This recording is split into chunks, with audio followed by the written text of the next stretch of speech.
Hello friend, welcome back to study wire YouTube channel. तो आज हम डिस्कस करने जा रहे हैं दो चर वाले रैखिक समीकरण युग्म। ठीक है, इससे जितने भी क्वेश्चन या जिस प्रकार के क्वेश्चन हमारे एमपी के एग्जाम में बनते हैं, स्पेशली 2017 और 2018 में जो पेपर हुए हैं उनमें बने हैं, उसी आधार पर हम इसे पढ़ेंगे। ठीक है, इस पूरे चैप्टर को, इसमें जितनी कंडीशन हो सकती है, और जिन लोगों ने फर्स्ट टाइम अगर ये चैप्टर पढ़ रहे हैं तो आप इसको पूरा समझिए बिल्कुल, और जिन्हें पहले कभी पढ़ रखा है तो आप स्पीड बढ़ा सकते हैं और उसके आधार पर देख सकते हैं। ठीक है, तो हम देख रहे हैं क्या, pair of linear equation in two variables. सबसे पहले ये देखो कि लीनियर इक्वेशन होती क्या है। तो पिछले मैंने जो लेक्चर पढ़ाया था आपको, पॉलिनोमियल पढ़ाया है, क्वाड्रेटिक इक्वेशन पढ़ाया है, तो वहां पर हम देख चुके हैं काफी कुछ। तो लीनियर इक्वेशन की अगर हम बात करें तो ये होगा। ठीक है, जैसे मैंने लिख दिया 2x + 3y = हम लिख देते हैं 6। मैं अगर इसकी बात करूं तो यहाँ पर वेरिएबल दो है, देखो x और y। तो यहाँ पर हम यही पढ़ रहे कि दो चर आप समझते हैं, तो दो चर मतलब x और एक y हो गया। ये दो चर वाला एक क्या हो गया, रैखिक समीकरण, लीनियर इक्वेशन की ऐसा समीकरण जिसमें चर जो है x और y उसकी पावर कितनी हो, 1, तो उसे हम क्या बोलते हैं, चर समीकरण कहते हैं। ठीक है, लीनियर इक्वेशन बोलते हैं। तो ये एक रैखिक समीकरण हुआ। रैखिक समीकरण क्यों बोलते हैं वो चीजें देख लो। तो यदि मैं ग्राफ बनाऊं, इसका ये मतलब है कि अगर मैं ग्राफ पढ़ा रहा हूं तो इससे पहले वाला चैप्टर आपने देख रखा है पूरा का पूरा, है ना। इसे एक्स अक्ष और इसे वाई अक्ष बोलते हैं। तो यदि आपने 10th अच्छे से पढ़ रखी तो आपने ये पढ़ा होगा। तो हम करते क्या थे, वहां पर एक छोटी चीज समझिए, फिर उसके बाद हम डायरेक्टली पॉइंट पे आते कि हमें पेपर में किस प्रकार से क्वेश्चन आने और हमें क्या क्या चीजें पढ़नी है। पर वो सारी चीजें पढ़ने से पहले ये समझना जरूरी है, क्योंकि वहां हमें कुछ पॉइंट ऐसे होंगे जो याद रखने होंगे। अगर आप ये चीज समझ जाते तो याद रखने की आवश्यकता नहीं होगी। अगर मैं यहाँ एक्स वाई कर लूँ, ठीक है, तो हम करते क्या, अगर मैंने एक्स की वैल्यू कितनी लिखी, 0, तो एक्स की वैल्यू जब मैं 0 लिखता हूँ तो एक्स की जगह कितना लिख दूंगा, 0। समझना, हम कर क्या रहे, यहाँ पर एक्स की वैल्यू हम मानते चलेंगे अपने अनुसार, वाई की वैल्यू ऑटोमेटिक आते चलेगी। ठीक है, फिर उसके बाद हम यहाँ से एक लाइन ड्रॉ करेंगे। तो 2x + 3y = 6 है, तो 2 का 2, x की वैल्यू हमने कितनी मान ली, 0, तो x की वैल्यू 0 मान ली, प्लस कितना आएगा, 3y = आएगा 6, तो 3y = 6, तो y की वैल्यू कितनी आ जाएगी, 2। यहां तक आप समझ पा रहे होंगे। इसका ये मतलब है कि जब हम x की वैल्यू 2 मानते किसी लीनियर इक्वेशन में, तो इस वाले इक्वेशन में हमने x की वैल्यू 2, जब x की वैल्यू 0 पुटअप करी तो y की वैल्यू कितनी आ गई, 2। तो हम ये बोल सकते हैं कि जब x का मान 0 होता है तो y की वैल्यू कितनी हो जाती है, 2। इस वाले लीनियर इक्वेशन में x की वैल्यू मैं 1 मान लेता हूं। कितनी मान लेता हूं, 1। तो अगर मैं इसी इक्वेशन में अब इस x की जगह, ठीक है, इस x की जगह कितना लिख देता, 1, और इस x की जगह 1 लिख देता, प्लस 3y = कितना आ जाता, 6। तो 2 बनता 2, 2 प्लस का 2 उधर जाएगा, किसमें होगा, माइनस में, मतलब यहाँ कितना बच रहा होगा, 4। ठीक है, और इधर कितना हमारे पास 3y है, तो y = हो जाएगा कितना, 4/3, या फिर हम इसको लिख सकते हैं 1.33, इतना कुछ आएगा। मतलब जब मैंने x की वैल्यू 1 मानी तो y की वैल्यू मेरे पास आ रही है कितनी, 1.33 आ रही है। फिर हम क्या करते हैं, x की वैल्यू मान लेते हैं 2। ठीक है, x की वैल्यू कितनी मान लेते हैं, 2, और जब x की वैल्यू 2 मानेंगे तो 2 2 कितना हो जाएगा, 4, प्लस का 4 उधर जाएगा तो किसमें, माइनस में, तो बचेगा कितना, 2 बचेगा। 2 दूनी 4, प्लस का 4 उधर जाएगा तो माइनस में जाएगा, और 6 में से 4 घटाएंगे तो 2 बचेगा। तो 3y = 2 है, तो y की वैल्यू कितनी आ जाएगी, 2/3, मतलब आ जाएगा 0.66 आ जाएगा। किसका मान, y का मान, तो 0 पॉइंट आ रहा है 66।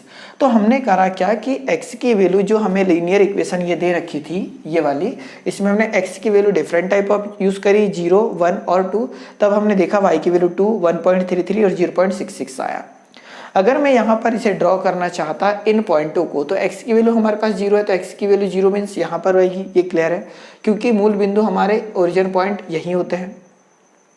x की वैल्यू 1 कहाँ पर होती है, तो x की वैल्यू 1 यहाँ पर हो जाएगी, और x की वैल्यू 2 कहाँ पर होती है, तो ये 1 आ गया, और यहाँ पर क्या जाएगा, 2 आ जाएगा। जब हमने 0 माना था, x की वैल्यू 0 माना, तो y की वैल्यू कितनी आ रही है, 2, तो y की वैल्यू 2 कहाँ पर आ जाएगी, यहाँ पर आ जाएगी 2। ठीक है, क्योंकि यहाँ हमने 1 मान लिया। 1.33, तो 1.33 समथिंग यहाँ पर होगा। ठीक है, 1.33, कोशिश करना कि आप समझो इनको। 0.66 मीन्स यहाँ पर होगा कहीं। ठीक है, 0.66। अब हम देखेंगे 0 और 2। ठीक है, 0 और 2 मतलब पहला पॉइंट तो हमें यही मिला, इस वाले बिंदु के निर्देशांक क्या हो गए, 0 और 2। तो 0 वैल्यू किसकी है, x की, और 2 वैल्यू किसकी है, y की। एक मिनट थोड़ा रुकना, चीज़ें सब समझ में आ जाएगी, ठीक है। नहीं भी आती है तो हमें जो मेन पॉइंट पढ़ना वो तो बिल्कुल क्लियर हो ही जाएगा। x की वैल्यू जब हमने 1 लिखते हैं तो y की वैल्यू कितनी आती है, 1.33। मतलब हम इसको ऐसा अगर मिलाएं तो यहाँ पर मिलेगी, और इस बिंदु के निर्देशांक क्या हो जाएंगे, x की वैल्यू कितनी है 1 और y की वैल्यू कितनी है, तो 1.33 है। अगली वैल्यू जब हमने x की वैल्यू मानी 2, तो x की वैल्यू 2 मानी तो यहाँ पर आ गई, तब y की वैल्यू कितनी है 0.66। तो हम इसे ऐसा कुछ मिला देंगे यहाँ। तो ये वाला जो पॉइंट है, इस पॉइंट की वैल्यू आएगी कितनी, x की वैल्यू 2 है, y की वैल्यू कितनी है 0.66 है। अब हम क्या करेंगे, जब इस रेखा को ऐसा मिलाते थे, ये हमने स्कूलिंग लेवल में पढ़ रखा है, तो हमें क्या मिलती थी, एक सरल रेखा मिलती थी, लीनियर इक्वेशन मिलती थी। तो हम ये बोल सकते हैं कि जब भी हमें एक 2 चर वाले समीकरण दे रखे हो, मतलब 2x + 3y = 6, तो एक ये सरल रेखा को रिप्रेजेंट करता है। सिर्फ और सिर्फ मैं यहाँ से ये बताना चाह रहा था। हम क्या पढ़ रहे, 2 चर वाले रैखिक समीकरण। चीजें समझना, यहाँ पर 2-3 कंडीशन हम समझते हैं। मैं ऐसा मान सकता हूँ कि जो चीज़ मैं समझाना चाह रहा था, इस इक्वेशन से मात्र और मात्र एक सरल रेखा होती है। अगर मैं इसका मैथमेटिकली रूप की बात करूँ तो क्या होता है, ax + by + c = क्या होता है 0। मतलब 2 चर वाले किसी रेखा का समीकरण, ठीक है। अगर 2 वेरिएबल x और y, 2 वेरिएबल वाले किसी लीनियर इक्वेशन की अगर हम बात करें तो ax + by + c = क्या होगा 0। और हम इसको क्या बोलते हैं, सरल रेखा का समीकरण। आपको याद रखना है, जो अगर ग्रुप डी लेवल के एग्जाम दे रहे हैं, मतलब जेल प्रहरी या MP पुलिस या MP SI अगर आप देंगे, तो वहां पर ये चीजें आपको मिल सकती है देखने को कि सरल रेखा का समीकरण क्या होता है। तो क्या होता है, ax + by + c = क्या 0। ये आपको याद रखना है। अब उसी प्रकार ये एक रेखा का समीकरण हुआ, ax + by + c। तो मैं यहां ऐसा कुछ मान सकता हूं, समझना, ax + by + c = 0। तो मैं a1 मान लूं, इसको b1 मान लूं, इसको c1 मान लूं, तो ये एक रेखा का समीकरण हुआ। उसी प्रकार एक और रेखा का समीकरण हो सकता है, a2x + b2y + c2। क्योंकि हमारे पास x तो x ही रहेगा क्योंकि वो वेरिएबल है, y तो y ही रहेगा, पर जो a b और c है वो किसी नंबर को रिप्रेजेंट कर रहे हैं, किसको, किसी नंबर को। इसलिए एक सरल रेखा का समीकरण ये है, दूसरा सरल रेखा का समीकरण ये है। ये चीजें क्लियर हो पा रही है। जब हमारे पास 2 सरल रेखा के समीकरण है तो यहाँ 3 प्रकार का कंपैरिजन होता है, उन तीनों कंपैरिजन को आपको याद रखना है। सपोज अगर ऐसा कुछ हो कि ये तीनों, ये देखो a और ये a2 है, ये b1, ये b2 है, ये c1 और ये c2 है। जब हम इन तीनों को कंपेयर करें, ठीक है, और इन तीनों को कंपेयर करें और हमारे पास अगर कंडीशन आ जाए कि a1 / a2, ठीक है, a1 और में a2 का जब भाग दें, और जब हम b1 में b2 का भाग दें, ठीक है, b1 में b2 का भाग दें, फिर c1 में c2 का भाग दे। समझना, ये कंडीशन आपके लिए बहुत इंपॉर्टेंट होगी, मतलब सबसे ज्यादा अगर MP के एग्जाम में यही पूछा जाता है। हमने क्या करा कि जब a1 में a2 से डिवाइड किया, b1 में b2 से डिवाइड किया, c1 में c2 से डिवाइड किया, और हमने जब देखा कि ये a1/a2 का जो न्यूमेरिकल वैल्यू है वो b1/b2 और c1/c2 तीनों वैल्यू आपस में बराबर नहीं है, ठीक है। तो जब 2 सरल रेखा के हमें समीकरण दे रखे हो और वहां पर a1/a2 is not equal to b1/b2 is not equal to c1/c2 होता है, तो ये होता है एक हल होता है। एक हल होता है मतलब इन दोनों रेखाओं से, जैसे ये चतुर्थांश हो गया, चीजें समझ रहा है, जो मेरे शब्द रहेंगे वही आपको आगे कहीं ना कहीं एक अच्छी परफॉर्म करने में सहयोग करेंगे। तो ये x अक्ष है, ये y अक्ष है। सपोज ये वाली रेखा का एक समीकरण ये वाला हो जाता है, इसको से रेखा का समीकरण 1 दे देते, और वहीं पर ये दूसरा रेखा का समीकरण ये 2 हो जाता, ठीक है। ये दूसरी रेखा, इससे ये वाली रेखा बन रही होती, इससे ये वाली रेखा, तो ये एक बिंदु पर क्या हो रहा है, काट रहे हैं। तो जब a1/a2 is not equal to b1/b2 is not equal to c1/c2 होता है, तब क्या होता है, तो एक हल प्राप्त होता है। हमें क्या प्राप्त होता है, इस कंडीशन को बोलते हैं कि एक हल प्राप्त होता है। इन दोनों से जब लीनियर इक्वेशन, मतलब दोनों लाइन खींचेंगे तो वो लाइन एक बिंदु पर ऐसी काट रही होगी, तो इसे कहा जाता है एक अद्वितीय हल है, ठीक है। एक अद्वितीय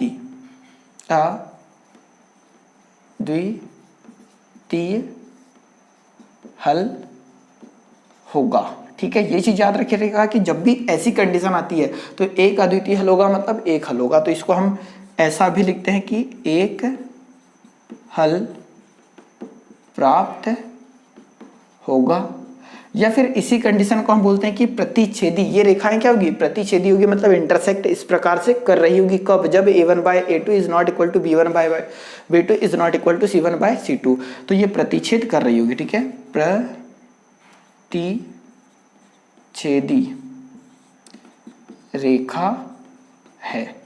तो ये चीज समझ चुके होंगे कि जब ये कंडीशन अप्लाई होती है तब ये तीनों, हम इस कंडीशन को इन तीनों कंडीशन के अंतर्गत देखते हैं। एक अद्वितीय हल होगा, इसका ये मतलब है कि एक बिंदु पर काटेगी, उसी को हम बोलते हैं एक हल प्राप्त होगा। कहने का मतलब कि एक बिंदु पर काटा, और प्रतिच्छेदी रेखा है मतलब यहाँ पर प्रतिच्छेद कर रही है। तो हम इस कंडीशन को तीन प्रकार से रिप्रेजेंट करते हैं। तो सबसे पहली कंडीशन को आपका या तो इसका स्क्रीनशॉट ले लो या तो आप इसे उतार सकते हैं, ठीक है। याद रखिएगा सेकंड कंडीशन आ जाएगा, ठीक है। सेकंड कंडीशन हो जाएगी अब यदि यहाँ पर ये कंडीशन बदलकर कुछ इस प्रकार से हो जाती, ठीक है। चाहो तो आपने स्क्रीनशॉट ले लिया होगा या फिर ये सारी चीजें उतार ली होगी। अगली कंडीशन अगर ऐसा कुछ हो जाता है कि ये तीनों आपस में क्या हो जाते हैं, बराबर, मतलब a1 बाय a2 का जो मान आ रहा है, इन दोनों का जो मान आ रहा है, अभी हम क्वेश्चन सॉल्व करेंगे सारी चीजें समझ में आ जाएगी। a1 बाय a2 का जो मान आ रहा है वो बराबर हो जाता है किसके, b1 बाय b2 के। ये बराबर हो जाता है किसके, c1 बाय c2 के। कहने का मतलब ये है कि a b c दोनों जो लीनियर इक्वेशन थी उनके जो वैल्यू है, न्यूमेरिकल वैल्यू, उन तीनों का जो रेशो आपस में क्या हो जाता है, बराबर हो जाता। तो हम इसको क्या बोलते हैं कि दोनों रेखा समपाती है। समपाती है कहने का मतलब सबसे पहले ये देखो कि मैं डायग्राम में आपको बता दूं कि यहाँ पर दो रेखा तो बन रही होगी, पर दोनों रेखा किस प्रकार से बन रही होगी, ठीक है। समपाती रेखा का मतलब ये है कि सपोज कि ये जो रेखा है रेड वाली आपको दिख रही होगी, अगर ये इस समीकरण से बनी, ठीक है, इस समीकरण में ए बी और सी की जो भी वैल्यू होती है इस इक्वेशन में, उससे हमें ये रेखा प्राप्त होती है, लाइन प्राप्त होती है।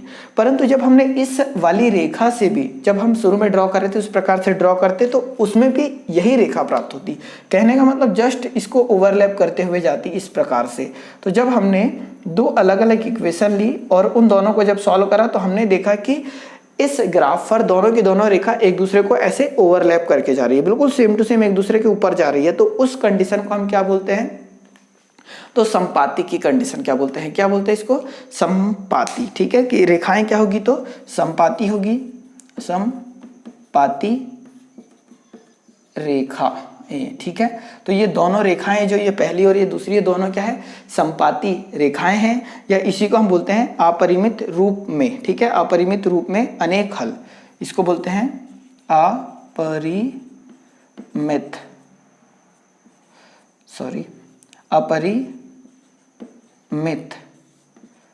रूप में अनेक हल है। अब ये देखो समपाती रेखा मतलब तो समझ गए कि जब a1 by a2 is equal to b1 by b2 is equal to c1 by c2 है, मतलब दोनों रेखा एक दूसरे के ऊपर होगी। तो इसी कंडीशन को हम क्या बोल रहे हैं, समपाती रेखा। और अपरिमित रूप से में अनेक हल, अनेक हल का मतलब है कि ये हर एक पॉइंट पर प्रतिच्छेद कर रही है। इस वाले बिंदु पर भी ओवरलैप कर रही है, इस वाले बिंदु पर भी ओवरलैप कर रही है, इस वाले बिंदु पर भी, मतलब हर एक ऐसा पॉइंट है दोनों रेखा पर कि हर एक दूसरे पर, वो हर एक एक पॉइंट पर क्या कर रही है, ओवरलैप कर रही है। इसलिए हम उसको क्या लिखते हैं, अपरिमित रूप से अनेक हल है, ठीक है। समझना, क्योंकि ये कंडीशन अगर आप नहीं समझोगे तो क्वेश्चन नहीं बनेंगे बिल्कुल भी। और इसी कंडीशन को हम अपरिमित रूप से अनेक हल है भी बोलते हैं और क्या बोलते हैं, समपाती रेखाएं भी बोलते हैं। तो यह दूसरी कंडीशन हमने देखी। तो पहली कंडीशन हमने देखी थी a1 by a2 is not equal to b1 by b2 is not equal to c1 by c2, और वहां पर क्या था, तो एक हल होगा, ठीक है, या अद्वितीय हल होगा, या फिर हम ये बोल सकते हैं कि प्रतिच्छेद करती है, उस प्रकार की कंडीशन थी। दूसरी कंडीशन हमने यहाँ देखी कि a1 by a2 is not equal to a1 by a2 is equal to b1 by b2 is equal to c1 by c2। तो इस कंडीशन में रेखा समपाती होती है और अपरिमित रूप से क्या होते हैं, अनेक हल होते हैं, ठीक है।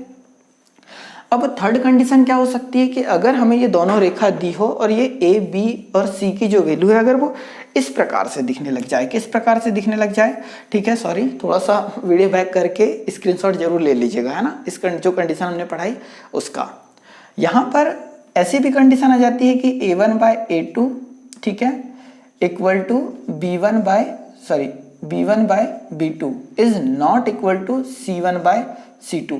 अगर ये कंडीशन आ जाए, कौन सी कंडीशन की a1 by a2 is not equal to b1 by b2 is a1 by a2, यहाँ पर हमने b लिख दिया है ना, a1 बाय a2 बराबर है b1 बाय b2 बराबर नहीं है c1 बाय c2 के, ठीक है। और जब ये कंडीशन आ जाए तो हम इसको बोलते हैं रेखाएं समांतर होगी। तो सबसे पहले देखो कि जब ऐसी कंडीशन बनेगी, ठीक है, तो इन दोनों रेखाओं से जब रेखा ड्रॉ करोगे ना आप ग्राफ पर, तो वो कुछ इस प्रकार से दिख रही होगी। सपोज कि ये इस वाले समीकरण से ये रेखा आ रही है दूसरे वाले से, और पहले वाले समीकरण से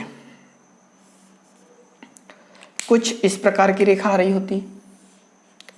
तो हम यहां देख रहे हैं कि दोनों रेखाएं क्या हो गई, समांतर हो गई। कहने का मतलब कि ये दोनों रेखाएं आगे तक ऐसी बढ़ती चली जाएगी जिस प्रकार से रेल की पटरी होती है, ठीक है, ट्रैक होता है रेलवे ट्रैक, वो दोनों पटरी एक दूसरे को प्रतिच्छेद नहीं करती। कुछ लोगों के बदमाशों के माइंड में आ रहा होगा कि क्रॉस करती है कहीं पर, वो चीजें छोड़ो, हमेशा और हमेशा वो सीधी रहती है, ठीक है, समांतर रहती है। तो उस कंडीशन को बोलते हैं समांतर की कंडीशन। और समांतर की कंडीशन कब अप्लाई होती है, तो जब a1/a2 बराबर है b1/b2 is not equal to c1/c2, तो इस कंडीशन को क्या बोलते हैं, समांतर होगी, समांतर होगी।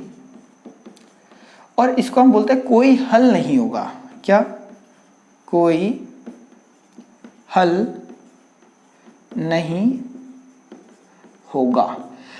ये दोनों कंडीशन ऐसी क्यों लिखी, तो जब a1/a2 is equal to b1/b2 is not equal to c1/c2 हो तो समांतर होगी। कहने का मतलब कि दोनों रेखा से जो रेखा बन रही होगी ना, जो लाइन बन रही होगी, वो एक दूसरे के पैरेलल होगी, मतलब दोनों एक दूसरे को कभी भी इंटरक्रॉस नहीं करेगी, तो समांतर होगी। हमने ये तो बोल दिया। दूसरी कंडीशन हम इसी को क्या बोलेंगे, कोई हल नहीं होगा। कोई हल नहीं होने का सेंस ये है कि दोनों एक दूसरे पर कभी भी प्रतिच्छेद नहीं करेगी, हल नहीं निकलेगा, मतलब क्रॉस नहीं करेगी, उस कंडीशन को बोल रहे हैं कोई हल नहीं होगा। तो हमने 3 कंडीशन पढ़ी, तीनों कंडीशन को आपको याद रखना है। सबसे पहली कंडीशन क्या थी, ठीक है, आप अपने माइंड में जरूर रिवाइज करिए। इस चीज को मैं बोल दे रहा हूँ कि a1/a2, पहली कंडीशन में क्या था कि 2 लीनियर इक्वेशन हमारे पास दे रखी है, जैसे a1x + b1y + c = 0, और दूसरी इक्वेशन क्या दे रखी, तो a2x + b2y + c2 = 0। और यहाँ पर पहली कंडीशन हमारी आ रही थी कि a1/a2 is not equal to b1/b2 is not equal to c1/c2, मतलब a1/a2 बराबर नहीं है b1/b2, बराबर नहीं है c1/c। तो इस कंडीशन में क्या होता है, एक अद्वितीय हल होता है, मतलब केवल एक बार ऐसी क्रॉस कर रही होगी, ठीक है, उसको हम बोलते हैं एक हल होगा या एक अद्वितीय हल होगा, ठीक है, इस प्रकार से हम उसको रिप्रेजेंट करते हैं।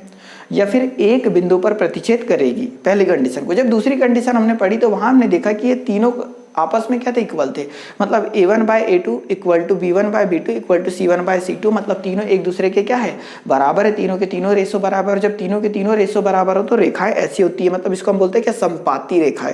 संपाती रेखाएं और अनेक हल है। संपाती मतलब दोनों समान अनुपात में आगे बढ़ रही है, और अनेक हल मीन्स हर एक बिंदु पर वो क्या कर रही है, प्रतिच्छेद कर रही है। थर्ड कंडीशन हमने देखी कि a1/a2 is equal to b1/b2 is not equal to c1/c2, मतलब 2 रेशो तो बराबर है पर तीसरा रेशो बराबर नहीं आए, तब क्या होती है, तो रेखा समांतर होती है, मतलब जस्ट ऐसी पैरेलल होगी जैसे रेल की पटरी होती है उस प्रकार से, ठीक है।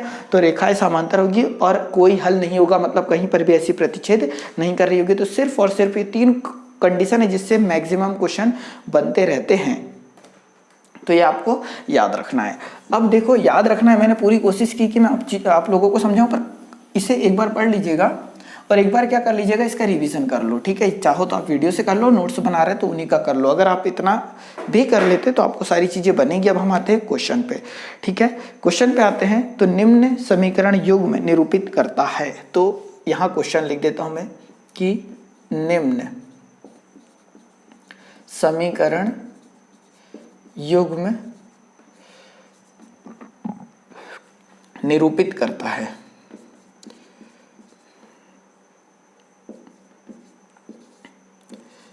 करता है, ये लिख दिया। क्वेश्चन देने से पहले मैं ऑप्शन लिख देता हूं, तो इसके ऑप्शन हम 6-7 ऑप्शन बना देते हैं, ठीक है।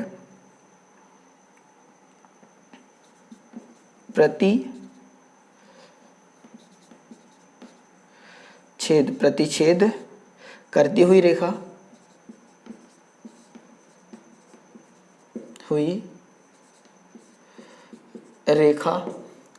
दूसरा ऑप्शन यहां ले लेते केवल एक हल। तीसरा ऑप्शन बना लेते हैं अद्वितीय, ठीक है, चाहो तो आप भी लिख लो, है ना, अद्वितीय। फोर्थ ऑप्शन बना लेते हैं यहां पर संपाती रेखा, संपाती रेखाएं। फिफ्थ ऑप्शन बना लेते हैं अपरिमित, ठीक है, अपरिमित रूप से अनेक हल, रूप से अनेक हल। सिक्स ऑप्शन बना लेते हैं समांतर रेखाएं, और 7th ऑप्शन बना लेते हैं कोई हल नहीं। ये चीज समझ पाए? हमने क्या कर लिया कि निम्न समीकरण युग्म में निरूपित करता है। अब कौन सा समीकरण? ये हमने 7 ऑप्शन बना लिए। अब यहाँ हम क्वेश्चन कैसे आएंगे पेपर में, तो क्वेश्चन आपको निम्न समीकरण युग्म में निरूपित करता है और इसमें से कोई ना कोई 4 ऑप्शन रहेंगे। ठीक है, 4 ऑप्शन रहेंगे। तो हम पहला क्वेश्चन ले लेते हैं सबसे पहले। तो फर्स्ट क्वेश्चन कुछ इस प्रकार से होगा,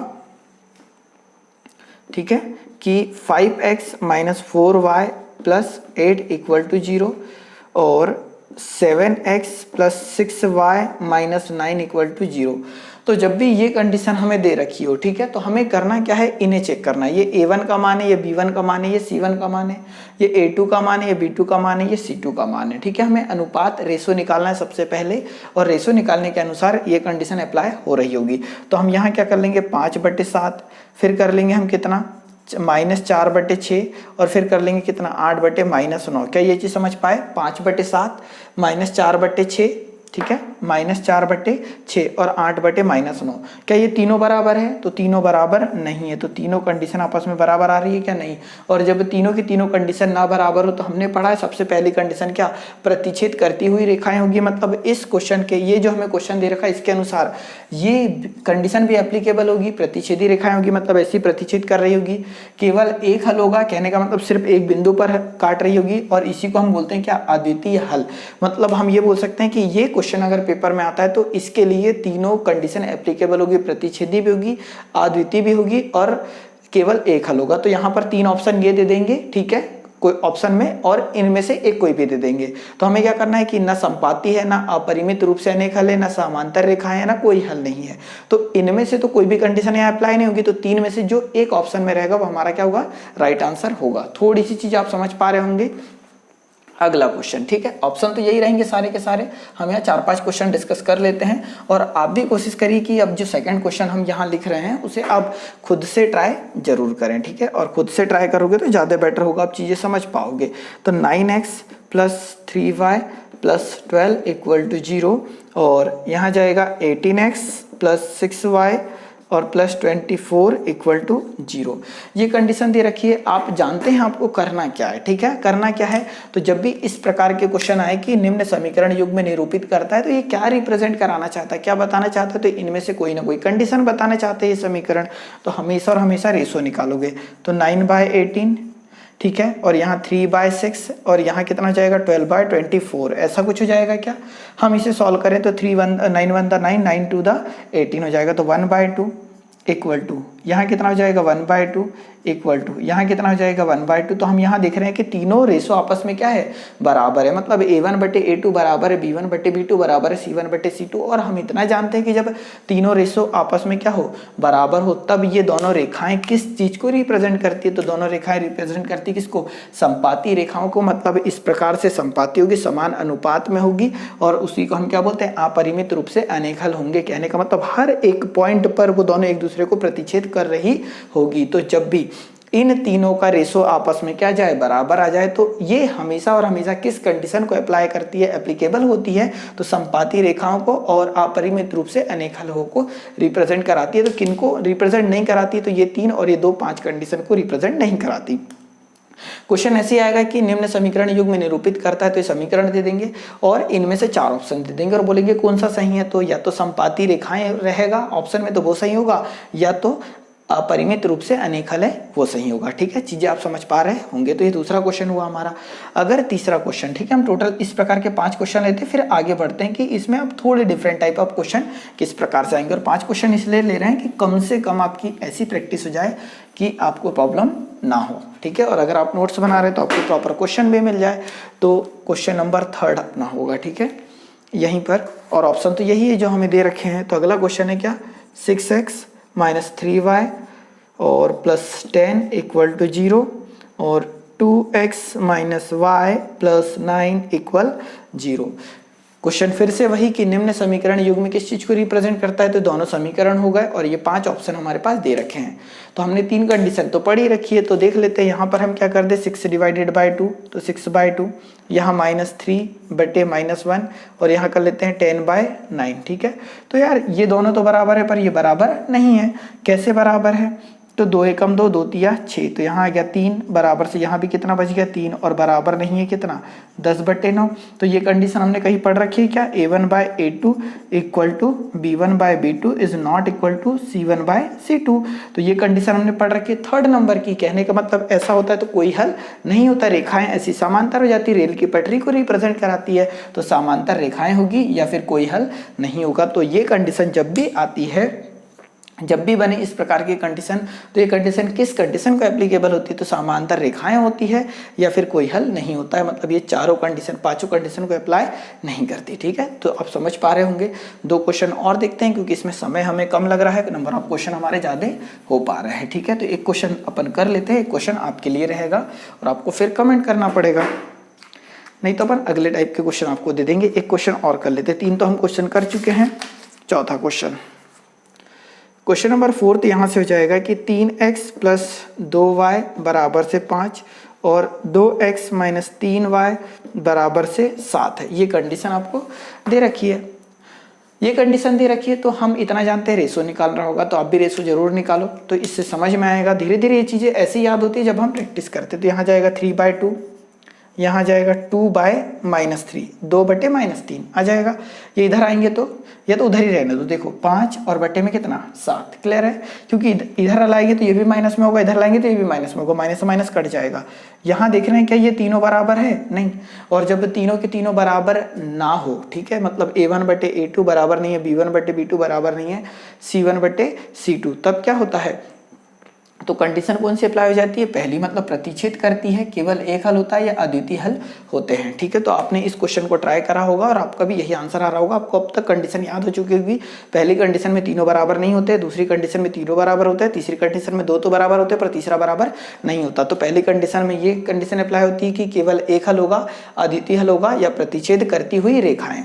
सेकेंड कंडीशन में जब तीनों के तीनों रेशो इक्वल हो तो उस कंडीशन में संपाती रेखाएं होगी या फिर अपरिमित रूप से अनेक हल होंगे। और थर्ड कंडीशन जहां A1/A2 बराबर है B1/B2 बराबर नहीं है C1/C2 के अंतर्गत ये कंडीशन अप्लाई होती है कि समांतर रेखाएं होगी या कोई हल नहीं होगा। तो मैं ऐसा मान सकता हूं कि अब तक इतने बार मैंने पढ़ा दिया है और ये चार क्वेश्चन हमने सॉल्व कर लिए हैं, तो आपको ये सारी चीजें याद हो चुकी होगी। अब हम थोड़ा आगे बढ़ते हैं कि यहाँ से अगर थोड़े डिफरेंट टाइप ऑफ क्वेश्चन बनाने हो तो किस प्रकार से बनेंगे, और जो कि हमारे पेपर में देखने को मिलते हैं। मतलब लास्ट टाइम 2017-18 के अगर आप ग्रुप डी के पेपर उठाओगे रेलवे के, या फिर आप पटवारी के क्वेश्चन उठा लोगे या एसआई का पेपर उठा लोगे, ठीक है, इवन जेल प्रहरी जैसे पेपर में भी आने वाले जो क्वेश्चन में लिख रहा हूँ ये आए हुए हैं। तो एक बहुत सिंपल सा क्वेश्चन लिखते हैं पहले, तो फिर उसके बाद हम आगे बढ़ते हैं। तो क्वेश्चन कुछ इस प्रकार से हो जाएगा कि 2x + 3y = 11, और ठीक है, चाहो तो आप साथ साथ में लिख भी सकते हैं, और जिनको अगर ऐसा लग रहा है कि यहाँ टाइम आपका जा रहा है तो आप वीडियो आगे बढ़ा सकते हैं ना, डायरेक्ट क्वेश्चन पे पहुंच जाओ। को हल कीजिए।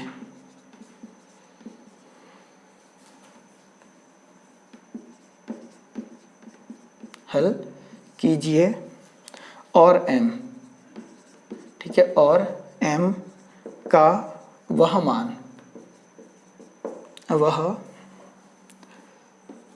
मान ज्ञात कीजिए जिसके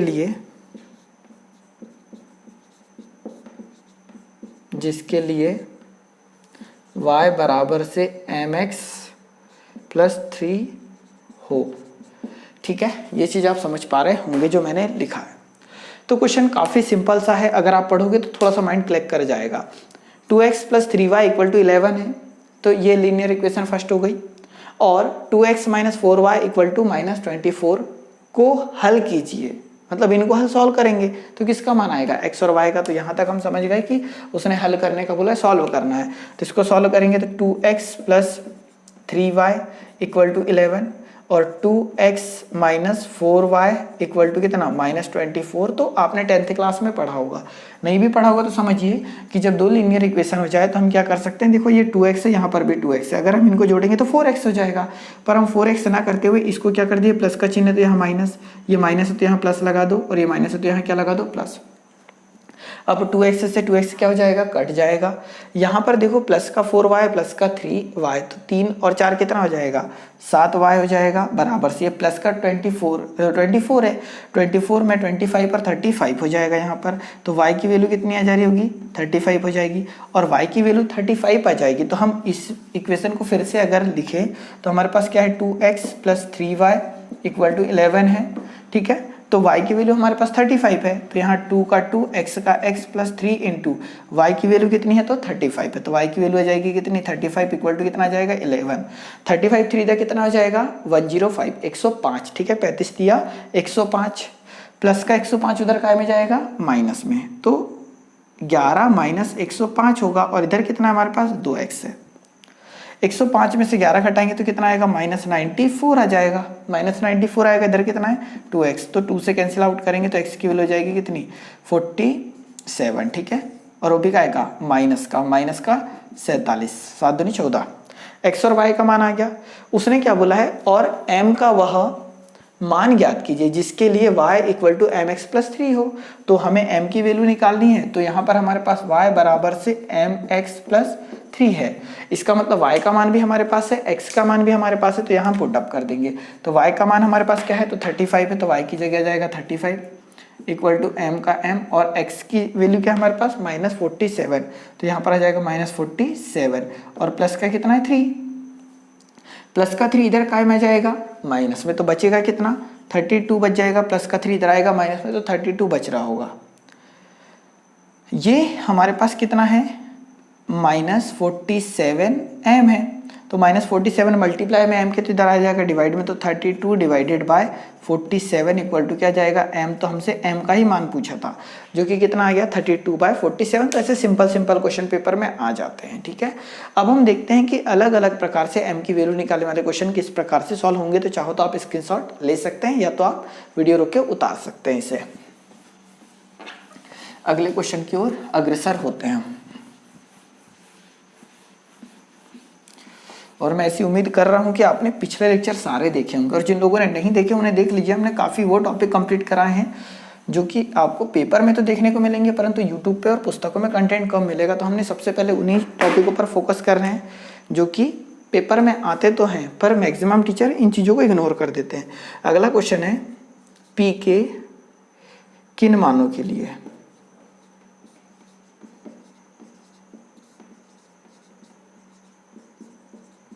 ठीक है, पी के किन मानों के लिए निम्न समीकरण के युग्म में, निम्न समीकरण के युग्म का एक अद्वितीय हल है, युग्म का एक अद्वितीय हल है। क्या दे रखा है हमें, इक्वेशन दे रखी है 4x plus P Y plus 8 equal 0 और 2x plus 2y plus 2 equal 0। तो क्वेश्चन किस प्रकार से एक बार और देख लीजिए। तो हमें यहाँ दे रखा है कि p के किन मानों के लिए निम्न समीकरण युग्म का एक अद्वितीय हल है। तो स्पेशल इस पार्ट पे फोकस करना है, इस वाले पार्ट में। तो एक अद्वितीय हल है, और एक अद्वितीय हल में क्या होता था, तो तीनों की तीनों वैल्यू बराबर नहीं होती थी। तो एक अद्वितीय हल में तो a1/a2 is not equal to b1/b2 is not equal to c1/c2 होता था। तो क्या आप ये चीज़ से परिचित है, एक अद्वितीय हल जब भी बोले तो ये तीनों कंडीशन आपस में बराबर नहीं होती है। इसका मतलब कि 4/2 बराबर नहीं है p/2 के।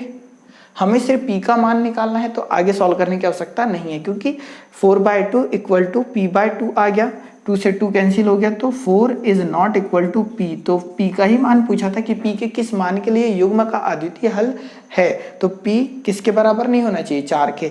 अगर p का मान 4 लिख देंगे तो अद्वितीय हल होगा, अदरवाइज अद्वितीय हल नहीं होगा। तो ऑप्शन डायरेक्ट क्या जाएगा, 4 होगा हमारा राइट आंसर। मतलब इस प्रकार के क्वेश्चन में कुल इतना करना होता है, पर ये तो समीकरण हमें दे रखे, ये कंडीशन हमें पता होनी चाहिए, ठीक है। अद्वितीय हल के लिए ये कंडीशन होती है, ठीक है। चीजें समझ पा रहे हैं। इसका अगला क्वेश्चन देखते हैं, चाहो तो आप स्क्रीनशॉट ले सकते हैं। अगला क्वेश्चन किस प्रकार से हो जाएगा, के किस मान के लिए, है ना। तो यहाँ हम डायरेक्ट के लिख देते हैं। तो देखना थोड़ी थ्योरी भी मिटा रहे, किस मान के लिए, रैखिक समीकरण के युग्म के अपरिमित रूप से, ठीक है, युग्म के अपरिमित, ठीक है, अपरिमित रूप से अनेक हल होंगे,